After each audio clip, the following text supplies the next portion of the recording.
Hi folks, after a long time I'm posting a video. In this video I'm going to talk about briefly about humans, whether we are the pinnacle of evolution. Are we? Mostly we believe that we are at the top of the evolutionary chain, but are we? Will humans evolve into something else? You will have the answer at the end. Let's dive into it. Aristotle, the Greek philosopher, roughly 2300 years ago, wrote Ladder of Nature. In Greek, it used to be called Scala Naturae. In his book, he ranked living organisms in a hierarchical order. Lowest were simple plants and the most advanced as humans. Please remember, he was a philosopher, and his ranking of humans at the top of the ladder is not based on superiority in comparison to vegetables or fish, but the ideology was based from souls and its needs and wants. He claimed that soul gives physical matter of the body and capabilities. For example, Aristotle described that a plant has a soul capable only of growth and sustaining life, while an animal is capable of growth, sustaining life, and movability. A human is better since can do all and capable of logical thinking. He further characterized within the broad categories of plant, animal, humans too. Aristotle considered trees to be superior to smaller plants. Similarly, animals based on blood and bloodless, which is non-violent, like tigers, crocodiles versus spider. This blooded and unblooded distinctions coincides with modern scientific division of vertebrate and invertebrate, like animals with or without backbone. Plotinus, the Egyptian Roman philosopher in the 3rd century, added gods as the top of the ladder. With the coming of Christian faith, the ancient Greek theories were assimilated into Christian thinking where possible. The Aristotle's ladder of nature became great chain of being. The pagan gods were replaced at the top of the top by different classes of angel and archangels, with Christian God at the very top. Aristotle model had discrete links where the organisms on distinct stages, lowest to highest, but Plotinus tree extended vertically with angels at the top and the lowest organism like algae and at the bottom. During the Middle Ages, many organisms were known and discovered, which were not familiar for Aristotle. European adventurers, explorers, and conquerors traveled across the globe, and their new findings had to be fitted into the chain as well. The dominant belief was that God had created perfect world with an organism to occupy every niche, leaving no gap unfilled. No change. Both models, the ladder of nature and the great chain being, describe a static order. The Abrahamic religions, Judaism, Christianity, and Islam make the fixity of nature explicit. The account of creation given in Genesis is of God creating the plants, animals, and lastly, humans. Also, the belief was that all organisms were created to serve humans. Therefore, humans were superior. The creation model was perfect and complete, as the world did not change and had not ever changed. How could it change if God had created a perfect world? Now, the turning point. The discovery of fossils challenged that notion. The fossils of sea creatures were found far inland, even on hills and mountains.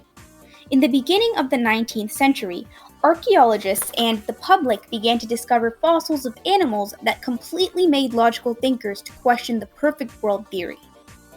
With continuous findings of fossils remains of iguanodon, plesiosaurs, and other unfamiliar animals that once roamed or swam on the earth, it allowed many scientists to dispute the creation narratives.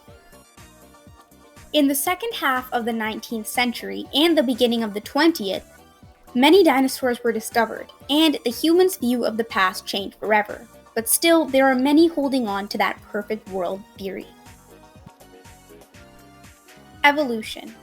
There is a misconception from people that evolution may have started from the brains of Charles Darwin, but it is not true.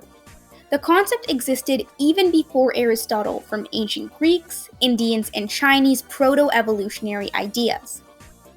Based on Western thinkers, Anaximander, 611 BCE to 547 BCE, was the first Greek philosopher to develop a cosmology or systematic philosophical view of the world. He proposed the first animals were formed from bubbling mud. They first lived in the water, but as the tectonic plate shifting over millions and millions of years, that the land and water slowly separated over time. This led to adaptation and living on land. He believed even humans had developed from earlier fish-like animals. His great vision got bogged down in the no-change theory of creation. And evolutionary ideas did not re-emerge in the West for around 2,000 years.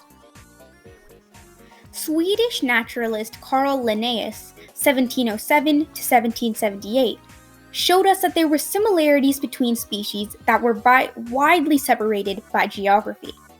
For example, camels and llamas are similar, as are jaguars and leopards, yet there is an ocean between their territories.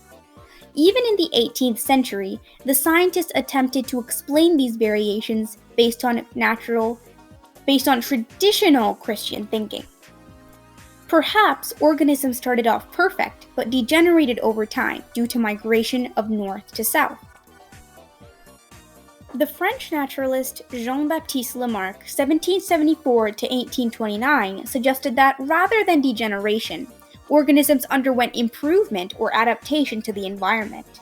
He believed the change came because animals strove to survive. His example was that a giraffe that constantly looks to have the juiciest leaves high up in the trees would stretch its neck in the process. These results would pass to the next generation, and over time the descendants would have longer necks. In short, the surviving was piled upon inheritance in a continuous sequence. Charles Darwin, the grandson of Erasmus Darwin, who proposed that all lives evolved from a common ancestor. Charles Darwin, who lived during 1809 to 1882, took his first voyage around the globe at the age of 22. During this voyage, he collected several samples of plants, animals, and fossils. This allowed him to make abundant notes by observing plants and animals in their natural habitats. In addition, he studied the diversity and remarkable similarities between them. His work was studied and marveled at by the scientific community in England.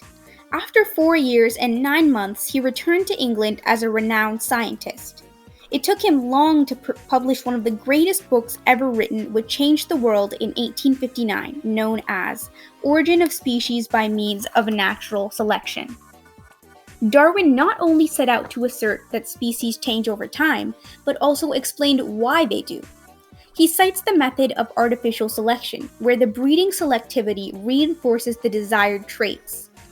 Darwin went on to explain that in nature, this selection serves to make organisms better adapted to their lifestyles and environments. This adaptation process makes an animal better able to find food, potential to mate, and better able to cope with a different habitat. Darwin calls this as variation by natural selection. Over time, species change through this process of variation, and an entirely new species develops. Creation model was toppled due to the irrational concept of animals and plants that they were produced purely for the use and purpose of humankind. Darwin explained that organisms serve their own needs. Where did that leave humanity?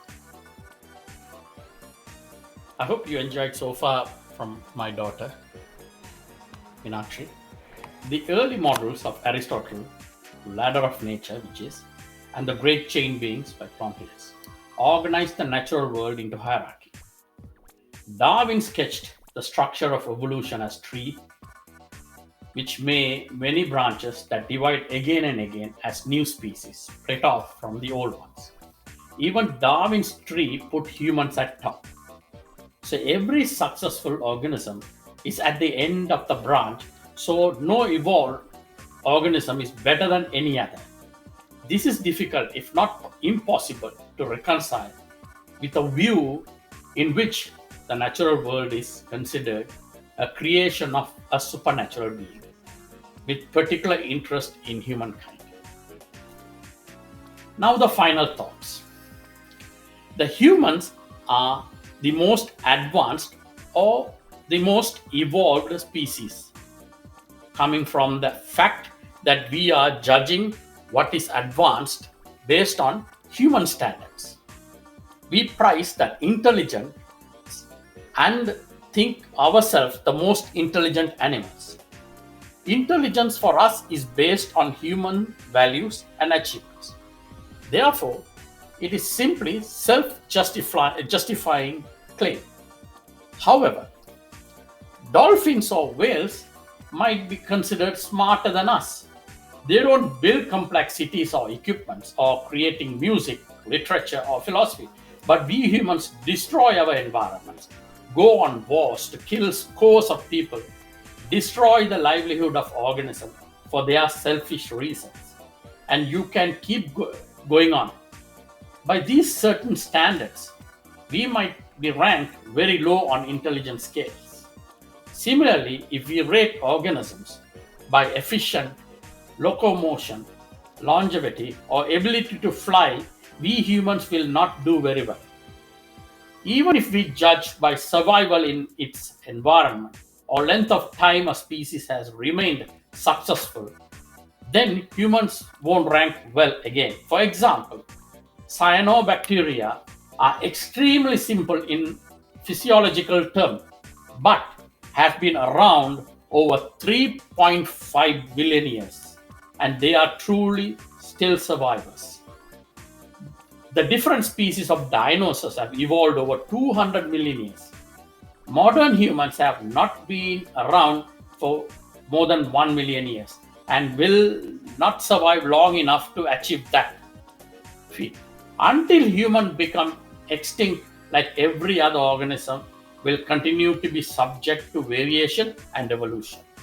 As we change our environment, we will likely change to adapt it. If we will have long period between generations, therefore our evolution cannot be rapid as an insect or bacteria or a smaller animals.